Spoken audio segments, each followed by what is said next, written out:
नमस्कार। बोल क्लब आजाद है तेरे में अभिसार शर्मा। जानते हैं त्रिपुरा में क्या हुआ है? त्रिपुरा में भारतीय जनता पार्टी के कार्यकर्ताओं में, और यह वीडियो इस बात की गवाही है, प्रतिबाद कलम नाम के एक दफ्तर में हमला करके वहां सीसीटीवी तोड़ दिया, दफ्तर को तहस नहस कर दिया, यहां तक कि कई गाड़ियों तक को आग लगा दी। गुंडई की वहशी पने की तमाम रिकॉर्ड तोड़ दिए हैं भारतीय जनता पार्टी ने अपने ही राज्य में। जब सत्ता की ताकत के सामने सवाल कमजोर पड़ जाए तो आवाज बुलंद करनी पड़ती है। बोल क्लब आजाद है तेरे। न्यूज क्लिक पर मेरे साथ। बोल क्लब आजाद है तेरे। बोल सभा अब तक तेरी है। दूसरा मुद्दा आपके सामने, आखिर कांग्रेस ने क्यों हमला किया अमित शाह के बेटे जय शाह पर? क्योंकि आप जानते हैं कि जय शाह बीसीसीआई के ऑनररी सेक्रेटरी हैं और कल जय शाह ने यह वीडियो संदेश जारी किया जो आपके स्क्रीन पर है। इस मुद्दे पर कांग्रेस ने क्या कहा है मैं आपको बताना चाहता हूं। कांग्रेस की प्रवक्ता रागिनी नायक आपके स्क्रीन पर, और रागिनी नायक ने क्या कहा है वो पढ़ के सुनाना चाहता हूं। रागिनी नायक कहते हैं, यह दुनिया के सबसे अमीर और सशक्त क्रिकेट बोर्ड बीसीसीआई के सचिव जय शाह। आप ही बताइए, अगर यह अमित शाहजादे ना होते तो बीसीसीआई के चौकीदार भी नियुक्त ना हो पाते। सीधा हमला है अमित शाह के बेटे जय शाह के ऊपर। मैं आपको सुनवाना चाहूंगा कि जय शाह किस तरह से घबराकर, डर कर पढ़ रहे हैं और जानकारी दे रहे हैं। सामने जैसे कहते हैं ना, ऑटो क्यू रहा होगा, प्रॉम्प्टर रहा होगा, जिसके अंतर्गत उन्होंने यह संदेश पढ़ा होगा। सुनिए जय शाह को। I would like to congratulate Team India for their wonderful performance in England. They shown remarkable character and made everyone proud. We are up 2-1 in Test series and we will do best in 5th Test. I shall now announce India's squad for ICC Men T20 World Cup 2021. Selection committee meeting was attended by 5 senior selector and Captain Virat Kohli from Manchester. Virat Kohli captain, Rohit Sharma vice captain, KL Rahul, Surya Kumar Yadav, Rishabh Pant wicketkeeper, Hardik Pandya, Ravindra Jadeja, Jasprit Bumrah, Bhuvneshwar Kumar, Mohammad Shami, R Ashwin, Akshar Patel, Ishan Kishan, Rahul Chahar, Varun Chakravarti. And as far as standby is concerned, Shreyas Iyer, Deepak Chahar and Shardul Thakur. देखिए, रागिनी नायक ने कहा कि वो चौकीदार भी नियुक्त ना होते। मैं इस भाषा से इत्तेफाक नहीं रखता हूं। हालांकि भारतीय जनता पार्टी को चौकीदार शब्द से आपत्ति नहीं होनी चाहिए, क्योंकि प्रधानमंत्री नरेंद्र मोदी लोगों को नौकरियां तो नहीं दे पाए, अलबत्ता मैं भी चौकीदार का नारा दे दिया था। याद है आपको 2019 के चुनावों से पहले, मैं भी चौकीदार हूं, जिसके जवाब में कांग्रेस ने चौकीदार चोर है का नारा जो है वो जारी किया था। मगर मुद्दा कुछ और है। देखिए, अगर तो जय शाह की मौजूदगी से भारतीय क्रिकेट जो है लगातार तरक्की कर रहा है तो एक अलग बात है। मगर मेरा आपसे सवाल, क्या यह घोषणा कोई और नहीं कर सकता था? क्या जय शाह ही बीसीसीआई के अंदर सबसे काबिल व्यक्ति थे? वैसे तो कायदे से मुझे आपत्ति इस बात पर है कि जय शाह वहां मौजूद क्यों हैं? क्या वो क्रिकेटर हैं सिर्फ इसलिए कि वो अमित शाह के बेटे हैं?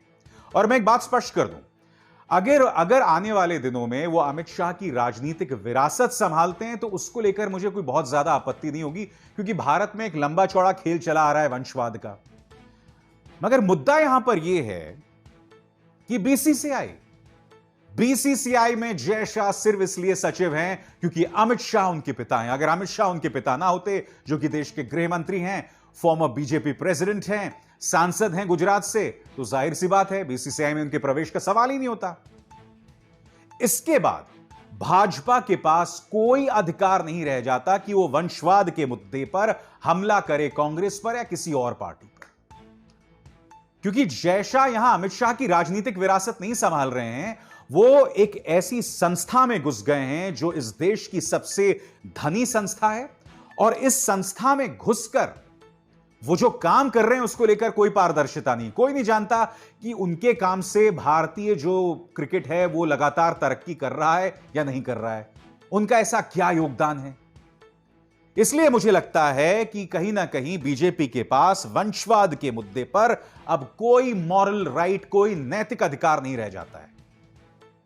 और इसलिए कांग्रेस भी हमला कर रही है, क्योंकि आप जानते हैं कांग्रेस की भी दुखती रग है वंशवाद। मगर जो मुद्दा मैं आपके सामने लेकर आया हूं दोस्तों, और यह बहुत अहम मुद्दा है और मैं चाहूंगा आप उस पर गौर करें। यह खबर अपने आप में बहुत गंभीर है। आपके स्क्रीन पर देखिए, ये तोड़फोड़ की तस्वीरें। इसमें आप देख सकते हैं बीजेपी के झंडे दिखाई दे रहे हैं और बीजेपी किस तरह से प्रतिबाद कलम नाम के एक दफ्तर है त्रिपुरा में, एक अखबार है, उसके दफ्तर पर हमला बोलता है।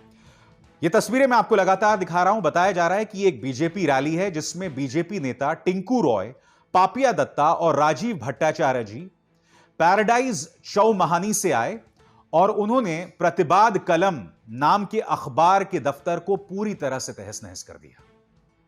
अब मैं आपको दिखाना चाहता हूं दोस्तों वो वीडियो जो उनके दफ्तर के अंदर की हालत को दिखा रहा है। यह देखिए दोस्तों, पूरी तरह से दफ्तर को तहस नहस कर दिया गया है। सीसीटीवी तोड़ दिए गए हैं, पत्रकार जहां बैठते हैं उन्हें तोड़ दिया गया है। और अचरज की बात यह है कि इनकी अपनी सरकार त्रिपुरा में चल रही है। बिप्लब देव, माननीय बिप्लब देव यहां के मुख्यमंत्री हैं और इस तरह की गुंडाई जारी है। अब ये तस्वीरें देखिए दोस्तों, मैं ये वीडियो नहीं दिखा सकता मगर इन तस्वीरों में आप देख सकते हैं हिंसा इतनी गंभीर थी कि इन्होंने गाड़ियों तक को जला दिया। ये त्रिपुरा में हो रहा है। क्या ये लोकतंत्र है? क्या भारतीय जनता पार्टी को इतनी दिक्कत है उन अखबारों से जो इन पर सवाल उठाते हैं? और ये पहली बार नहीं है दोस्तों। ये एक और खबर देखिए इंडियन एक्सप्रेस की, इसकी तारीख देखिए, तारीख है 7 नवंबर और खबर क्या कहती है पढ़ के सुनाना चाहता हूं। 6000 copies of Tripura newspaper destroyed, editor says attack after expose major scam. 150 crore का कृषि घोटाले को उजागर किया था प्रतिबाद कलम ने और उसके तुरंत बाद नवंबर के महीने में बीजेपी ने इस अखबार की 6000 कॉपियां बर्बाद कर दी थी। अब इन्होंने एक और लक्ष्मण रेखा पार कर दी है दोस्तों। इन्होंने दफ्तर में घुसा, सीसीटीवी कैमरे तोड़ दिए, गाड़ियों को आग के हवाले कर दिया। इस तरह की गुंडाई बीजेपी कर रही है त्रिपुरा के अंदर। और मैं जानता हूं इनका प्रचार तंत्र क्या कहेगा। इनका प्रचार तंत्र कहेगा कि यह वामपंथी माउथपीस होगा, वामपंथी अखबार होगा, इनके साथ तो ऐसा ही होना चाहिए। पहली बात, मैं आपको एक खबर दिखाना चाहता हूं। जून 29, 2017 की एक खबर है। Outcry after Tripura suspends leading vernacular daily. मैं आपको बताना चाहता हूं कि प्रतिबादी कलम जो कि अखबार था, जब वामपंथियों की सरकार थी उन्होंने पाबंदी लगा दी थी, क्योंकि यह अखबार लगातार भ्रष्टाचार की बात करता था, अनियमितता की बात करता था और उसके चलते उस वक्त जो सरकार थी उन्होंने भी इस पर पाबंदी लगा थी। मगर इन्होंने सिर्फ सस्पेंड किया था, इन्होंने हिंसा का इस्तेमाल नहीं किया था। मगर अब आपके सामने मिसाल है दोस्तों। आप देख रहे हैं कि अखबार में हमला किया जा रहा है। इनके बीजेपी के नेता जिनकी शिनाख्त हो चुकी है, जिनकी पहचान हो चुकी है, उनके जरिए हमला कराया जा रहा है। आज मैं आपसे एक बहुत ही सीधा सवाल पूछना चाहता हूं कि यह किस सूरत में लोकतंत्र माना जाएगा, इसे किस सूरत में सही ठहराया जाएगा? आखिर भारतीय जनता पार्टी को लोकतंत्र जैसे शब्दों से, आजाद प्रेस जैसे शब्दों से इतनी एलर्जी क्यों है? बताइए ना, इतनी एलर्जी क्यों है? जय शाह का मैंने जिक्र किया, इसी जय शाह पर मेरी दोस्त रोहिणी सिंह ने खबर की थी, the golden touch of Jay Shah, जिसमें बताया गया था कि मोदी सरकार के आने के बाद इनकी जो कंपनी का टर्नओवर है वो कई हजार गुना ज्यादा बढ़ गया। सिर्फ यह खबर करने पर, जो कि पूरी तरह से तथ्यों पर आधारित था, इन्होंने रोहिणी सिंह और द वायर पर मुकदमा कर दिया था। इन लोगों से सच नहीं सुना जाता दोस्तों, या यह कहा जाए सच सुनने की हिम्मत नहीं है। और दुख की बात यह है दोस्तों कि यह पार्टी अपने आप को क्रांतिकारी बताती है। यह पार्टी कहती है कि भाई जब देश में आपातकाल लागू हुआ था तो हमने उसकी बहुत बड़ी कीमत चुकाई थी। मगर यह पार्टी सबसे ज्यादा डरती है सच से। यह पार्टी सत्य से डरती है, जो अपने आप में बहुत दुख की बात है। मुझे खुशी इस बात की है कि त्रिपुरा के अंदर भी जो लोग भारतीय जनता पार्टी के समर्थन में पत्रकारिता करते हैं, वो लोग भी इस हिंसा के खिलाफ अपनी आवाज बुलंद कर रहे हैं। क्योंकि राष्ट्रीय मीडिया में तो एक तरह से आप देख रहे हैं कि पूरा मीडिया जो है वो बीजेपी के सामने नतमस्तक है, और जब भी भारतीय जनता पार्टी सरकार से सवाल किया जाता है तो उन मीडिया संस्थानों को लगातार टारगेट किया जाता है। उन पर इनकम टैक्स की रेड होती है, ईडी की रेड होती है, गिरफ्तारियां होती हैं। और हाल ही के दिनों में बरसी पूरी हुई थी, आपको याद होगा, गौरी लंकेश की तो हत्या भी कर दी गई थी। उसका नाता बीजेपी से बेशक ना रहा हो, मगर आप जानते हैं कि कौन सी संगठन या कौन सी संस्थाएं थीं गौरी लंकेश की हत्या के पीछे। सच से डरिए मत, उसका सामना कीजिए, क्योंकि आप सच दबा ही नहीं पाएंगे। हो सकता है कि अगले 3-4 सालों तक आपका यह प्रोपेगेंडा चलता रहे, अगले 5 सालों तक यह प्रोपेगेंडा चलता रहे, मगर कभी ना कभी यह धराशायी होगा और तब सच सामने आएगा। तो बेहतर है कि आप सच को गले लगाएं, उसका सामना करें और उन पत्रकारों से संवाद करें, उन संस्थाओं से संवाद करें जो आपकी कमियों को उजागर करते हैं। उन्हें दुश्मन मत मानिए, क्योंकि इससे किसी का फायदा नहीं होने वाला है। वो पत्रकार कभी नहीं झुकेगा और आपके दमन के सामने तो बिल्कुल भी नहीं। अभिसार शर्मा को दीजिए इजाजत। नमस्कार।